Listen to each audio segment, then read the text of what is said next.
HSC পর্যায়ের তথ্য ও যোগাযোগ প্রযুক্তি বিষয়ের চতুর্থ অধ্যায় ওয়েব ডিজাইন পরিচিতি ও এইচটিএমএল এর উপর তোমাদের আজকের ক্লাসে স্বাগত জানাচ্ছি। আমি মোহাম্মদ আব্দুর রহিম সুমন।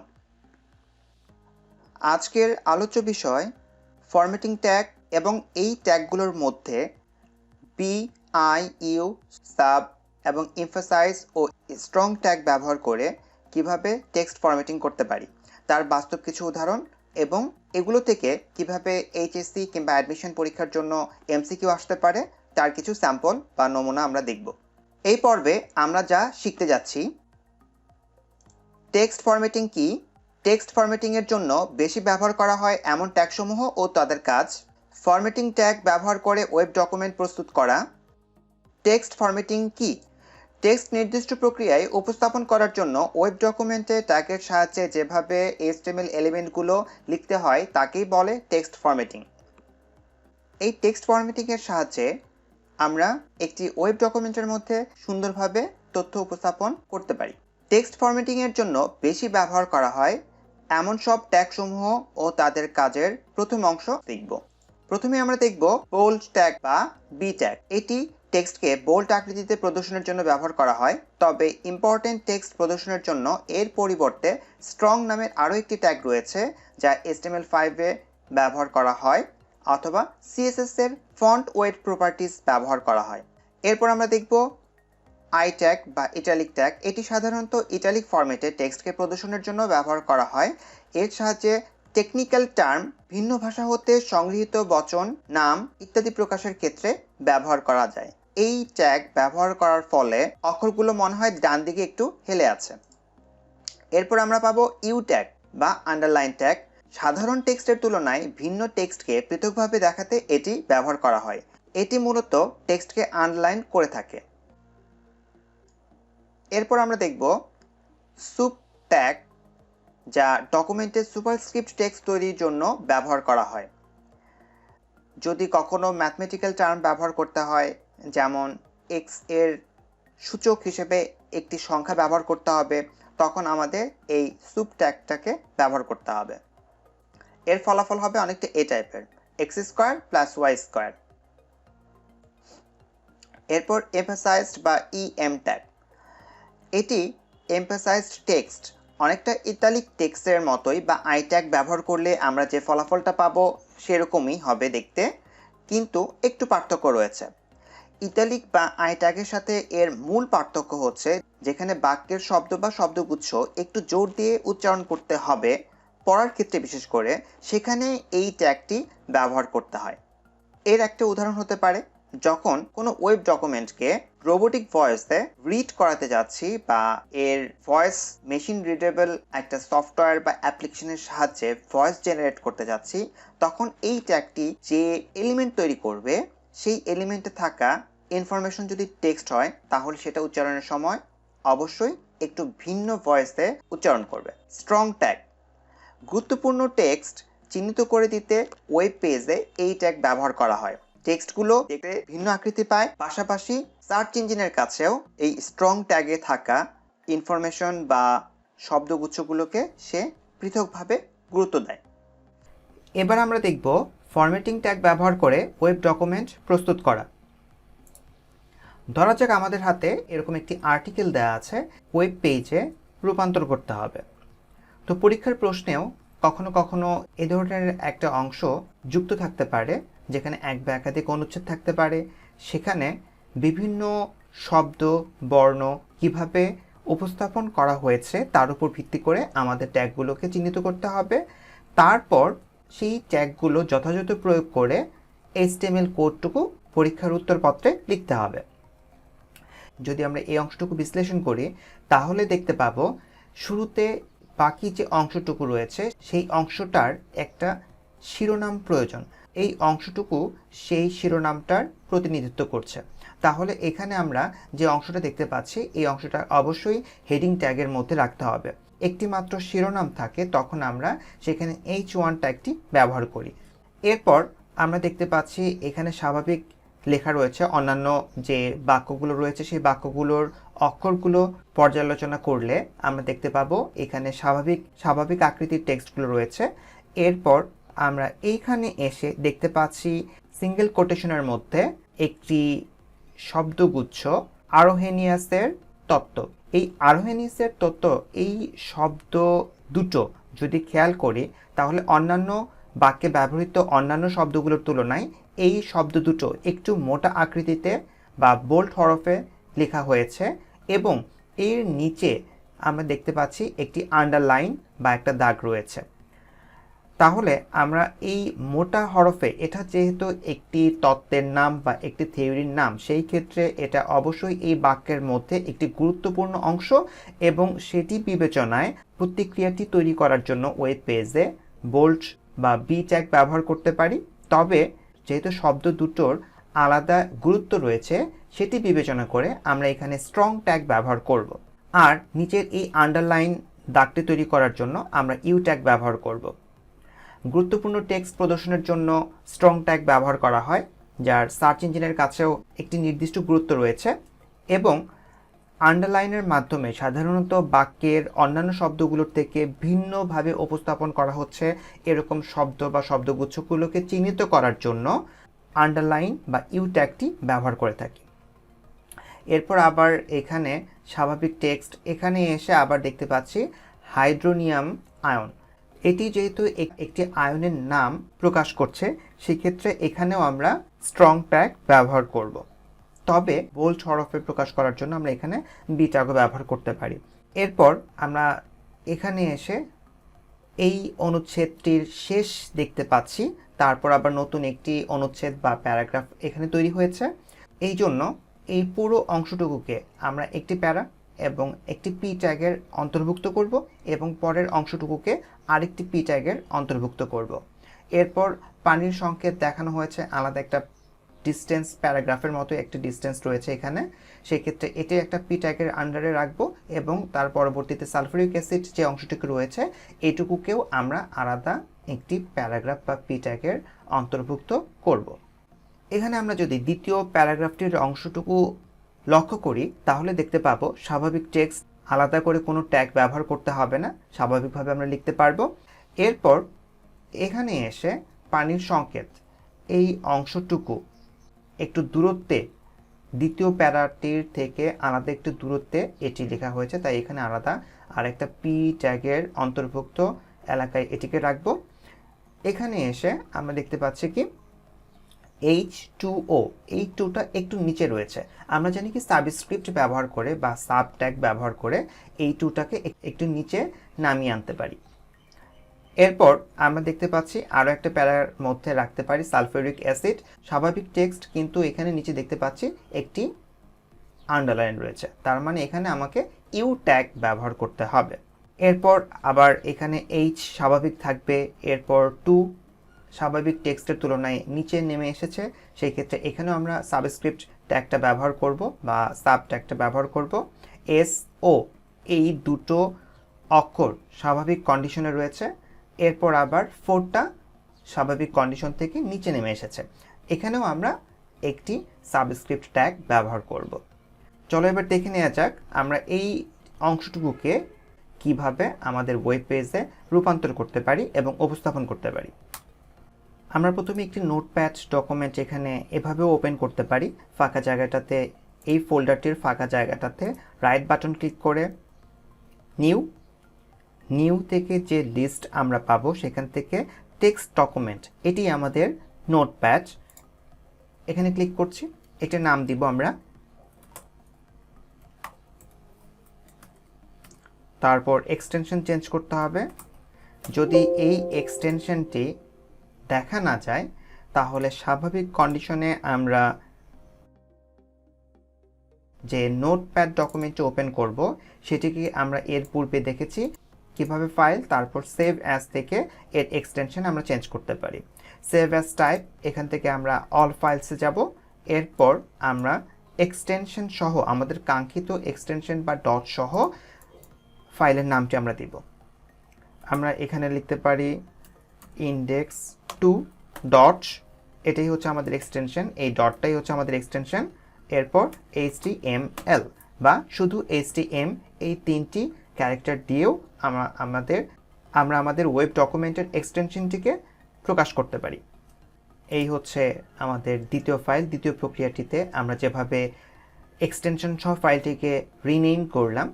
যাই হোক, আমাদের দুটোর ভেতর থেকে একটিকে আমরা ব্যবহার করতে পারি। রাইট বাটনে ক্লিক করে আবার ওপেন উইথ নোটপ্যাড।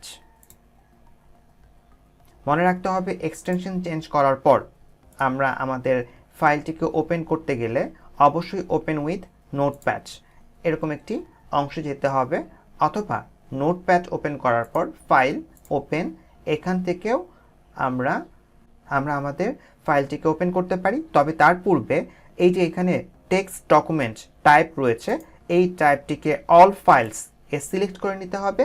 এরপর আমরা আমাদের ফাইলটিকে দেখতে পাবো এবং সিলেক্ট করার পর ওপেনে ক্লিক করলে আমাদের ফাইলটি ওপেন হবে।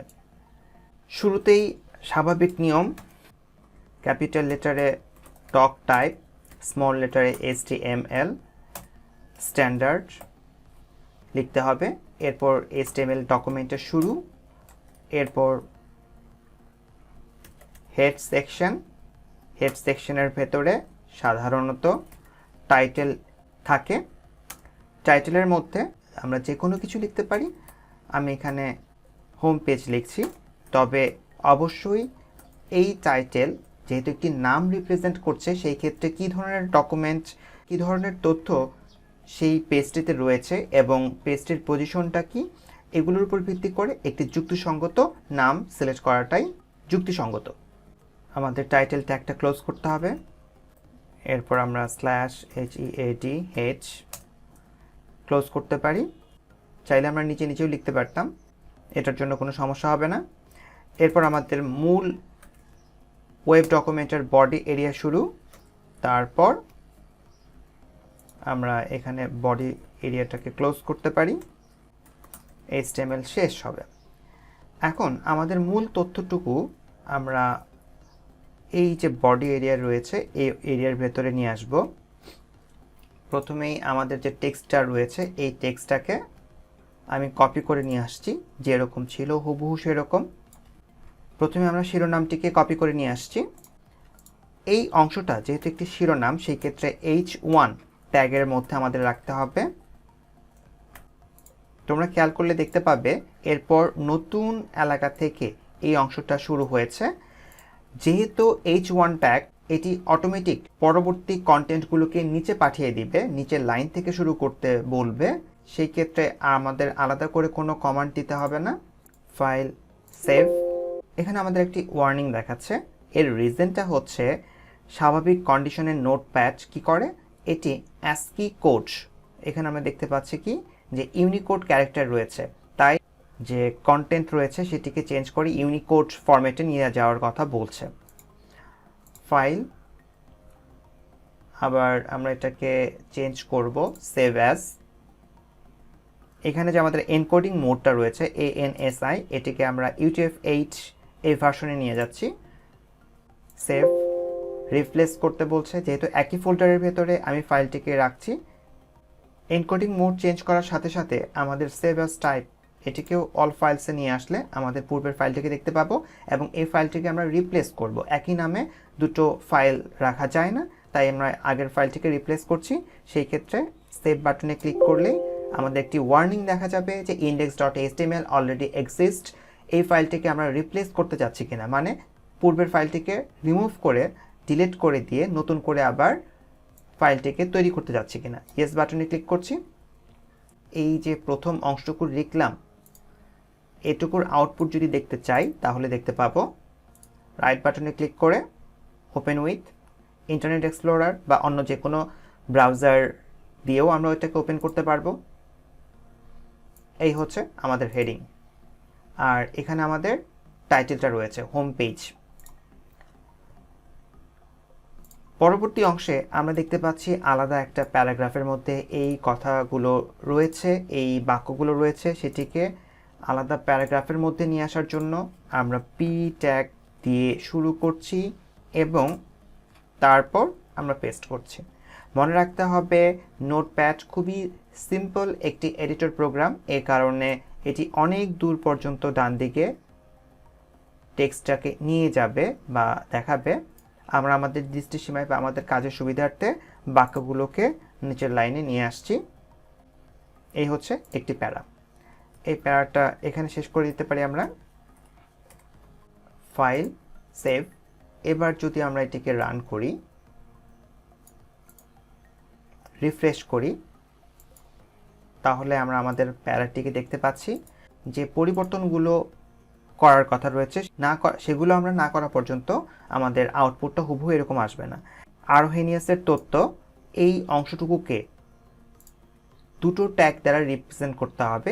একটি হচ্ছে স্ট্রং, তার কারণ কি, তুলনামূলকভাবে স্বাভাবিক লেখার তুলনায় এই অক্ষরগুলো একটু মোটা গাঢ় আকৃতিতে প্রকাশ করছে, এবং এটি যেহেতু একটি নামকে রিপ্রেজেন্ট করছে, একটি থিওরির নামকে রিপ্রেজেন্ট করছে, সেই ক্ষেত্রে এখানে আমরা স্ট্রং ট্যাগ ব্যবহার করব, এবং আন্ডারলাইন এই নিচের দাগটি তৈরি করার জন্য ইউ ট্যাগ ব্যবহার করব একই সাথে। এই আমাদের ট্যাগ বসানোর অংশটা আমরা এটাকে নিচের লাইনে নিয়ে আসছি, এডিটরের নিচের লাইনে নিয়ে আসছি, কিন্তু আউটপুট এখানে কিন্তু নিচের লাইনে আসবে না। সেভ করলাম, রিফ্রেশ করলাম, এখানে কিন্তু অটোমেটিক নিচের লাইনে আসবে না এটা, যতক্ষণ পর্যন্ত আমরা নিচের লাইনে নিয়ে আসার কমান্ড না দিব। স্ট্রং ট্যাগ ব্যবহার করছি, কোটেশনটাকে বাদ দিয়ে যাচ্ছি, আমি শুধুমাত্র শব্দ দুটোকে টার্গেট করছি। স্ট্রং ট্যাগ ক্লোজ করছি, ফাইল, সেভ, ফাইল, সেভ, এবং রিফ্রেশ দেওয়ার সাথে সাথে আমরা দেখতে পাচ্ছি কি এই অংশটুকু আমাদের কাঙ্ক্ষিত দৃশ্যের মতো একটু মোটা হরফে প্রদর্শিত হয়েছে। তবে এর নিচে যে দাগটি আসার কথা ছিল আন্ডারলাইন, সেটি আসেনি। সেটির জন্য আমাদের ইউ ট্যাগ ব্যবহার করতে হবে। মনে রাখতে হবে যেই জায়গাটাতে আমাদের কন্টেন্ট বা টেক্সট বা ইনফরমেশনের সাপেক্ষে যে জায়গাটাতে আমরা ইউ ট্যাগ শুরু করব, সেটা তার সাথে রিলেটেড অংশে ততটুকু কাছে শেষ করতে হবে। যেমন আমরা যদি ইউ ট্যাগটা এই জায়গাটাতে এই শব্দ দুটোর শুরুতে আমরা বসাই ইউ ট্যাগটা, তাহলে আমাকে এটা ক্লোজও করতে হবে শব্দ দুটো শেষ হওয়ার পর। চাইলে স্ট্রং ট্যাগের আগেও ইউ ট্যাগটাকে বসাতে পারতাম। সেভ করলাম, রিফ্রেশ, এই আন্ডারলাইনটি চলে আসছে। তবে আমাদের আরেকটা ব্যাপার মনে রাখতে হবে, যদি শুরুতেই আমরা ইউ ট্যাগ ব্যবহার করি, তাহলে এবার এই শব্দ দুটোর কাছে চলে আসছে স্ট্রং ট্যাগ, তাহলে এই শব্দটা যখন শব্দ দুটো যেখানে শেষ হয়েছে সেখানে আমাদের স্ট্রং ট্যাগটাকে ক্লোজ করতে হবে। এভাবে আমাদের রিপ্রেজেন্ট করতে হবে। আমাদের আউটপুট দেখতে একই রকম হবে, কোনো পার্থক্য আমরা পাবো না। এবার রিফ্রেশ করছি, আগের মতোই রয়েছে, কোনো এখানে পার্থক্য তৈরি হয়নি। এরপর স্বাভাবিক লেখা, এখানে এসে আবার হাইড্রোনিয়াম আয়ন, একটি আয়নের নাম এখানে উল্লেখ করা হয়েছে, সেই ক্ষেত্রে এখানেও আমরা আবার স্ট্রং ট্যাগ ব্যবহার করতে পারি। চাইলে আমরা বি ট্যাগও ব্যবহার করতে পারতাম। তবে একটি নাম রিপ্রেজেন্ট করাতে, শব্দ দুটো একটি নাম রিপ্রেজেন্ট করাতে আমরা এখানে স্ট্রং ট্যাগ ব্যবহার করছি। অধিকাংশ ক্ষেত্রে আমরা বি ট্যাগ ব্যবহার দেখতে পাবো আমাদের বই এবং প্রশ্নগুলোতে। সেভ করলাম ফাইলটি। এবার যদি এটিকে রিফ্রেশ করি, তাহলে দেখতে পাবো এটি মোটা হরফে লেখা রয়েছে। যদিও আমাদের এখানে আর কোনো স্ট্রং বা বি ট্যাগ ব্যবহার করার নেই, আমরা তুলনা করার জন্য এই যে করে শব্দটা রয়েছে এখানে বি ট্যাগ বসিয়ে পরীক্ষামূলক পার্থক্য বা মিল দেখার চেষ্টা করব। এই জায়গাটাতে আমরা বি ট্যাগ ব্যবহার করছি। Save, refresh. এই দুটোর মধ্যে দৃশ্যগত কোনো পার্থক্য নেই, তবে সার্চ ইঞ্জিনের কাছে এর ভিন্ন মানে রয়েছে। আমরা বি ট্যাগটিকে বাদ দিয়ে যাচ্ছি, যেহেতু আমাদের মূল আর্টিকেলে বি ট্যাগের ব্যবহার নেই। এরপর এই অংশটা আবার নতুন আরেকটা অনুচ্ছেদ হিসেবে তৈরি করা হয়েছে। অবশ্যই আমাদের এটাকে পি ট্যাগ দ্বারা আবৃত করতে হবে, মানে পি ট্যাগ শুরু আর শেষের ভেতরে রাখতে হবে। দেখার সুবিধার্থে যে জায়গাটাতে আমরা এখানে নোটপ্যাড বা এডিটর প্রোগ্রামে নিচের লাইনে নিয়ে আসতে চাই, সেখানে সিলেক্ট করার পর কিবোর্ড থেকে এন্টার কি প্রেস করে সেটিকে আমরা নিচের লাইনে নিয়ে আসতে পারবো।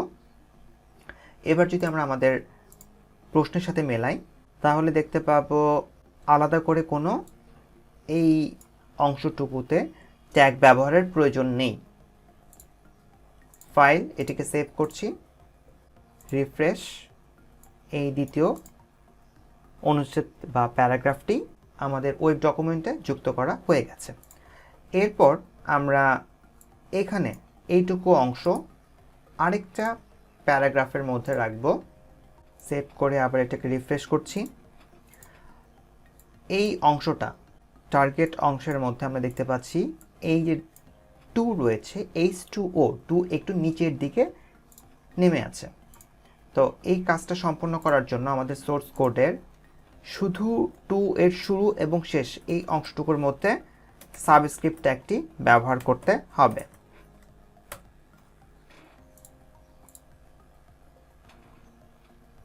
মনে রাখতে হবে যেটুকু অংশ আমরা নিচে নামিয়ে আনতে যাচ্ছি সেটুকুর শুরুতে সাবস্ক্রিপ্ট ট্যাগ ব্যবহার করব এবং শেষ হবে যেটুকু অংশ সর্বশেষ নিচে নেমে আছে তার শেষে। এবার এটিকে রিফ্রেশ করছি।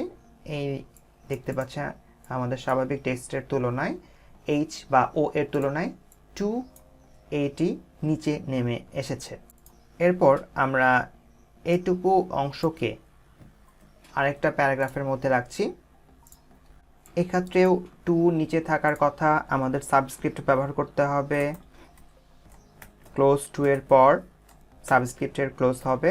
এরপর আবার 4 নিচে থাকার কথা,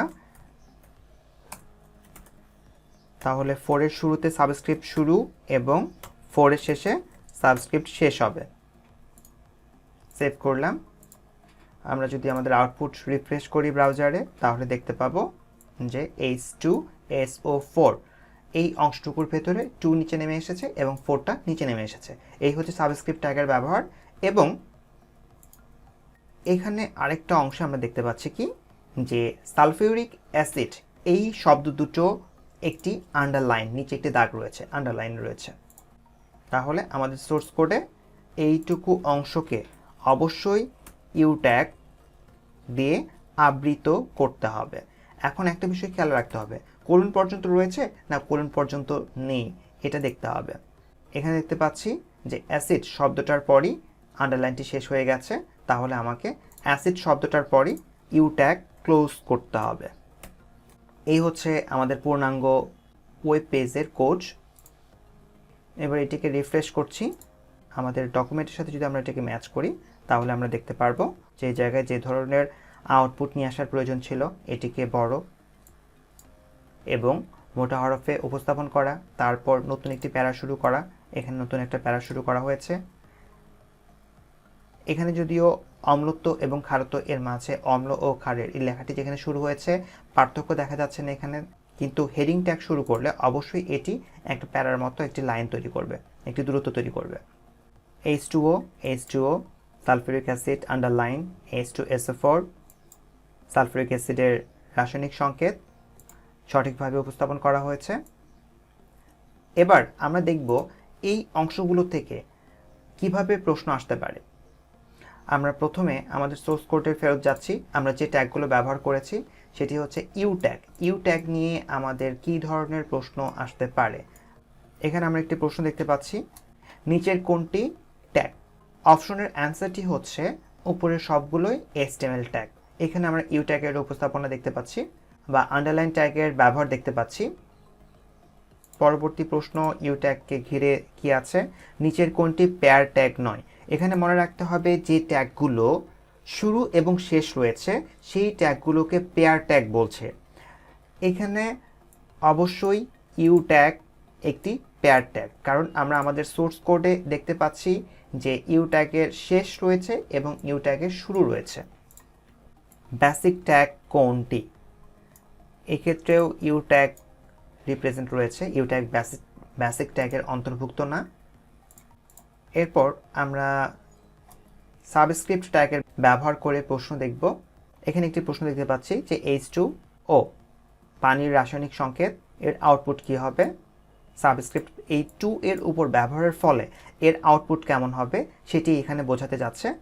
2টা একটু স্বাভাবিক কন্ডিশনের থেকে নিচে নেমে আসার কথা এবং নিচে নেমে প্রকৃত অর্থে রয়েছে। স্বাভাবিক কন্ডিশন থেকে 2টা একটু নিচে নেমে রয়েছে। পরবর্তী প্রশ্ন দেখি। এখানে একটি প্রশ্ন রয়েছে, ভালো করে খেয়াল করলে দেখা যাবে যে আই অ্যাম, এই AM কথাটি একটু স্বাভাবিক পজিশন থেকে উপরে উঠে গেছে, এরকম একটি কথা। আর এখানে আমরা আরেকটা অংশ দেখতে পাচ্ছি ফাইন, এই কথাটা একটু স্বাভাবিক কন্ডিশন আই এখানে যেখানে শেষ হয়েছে এই নিচের তার থেকে একটু নিচের দিকে নেমে এসেছে। তার মানে এখানে দুটি ট্যাগের ব্যবহার দেখতে পাচ্ছি। তাহলে আমাদের এটাকে উপরে ওঠানোর জন্য সুপারস্ক্রিপ্ট ট্যাগ ব্যবহার করতে হবে আর এটির জন্য সাবস্ক্রিপ্ট ট্যাগ ব্যবহার করতে হবে। তাহলে আমাদের স্বাভাবিকভাবে আই কথাটি লেখা থাকতে হবে।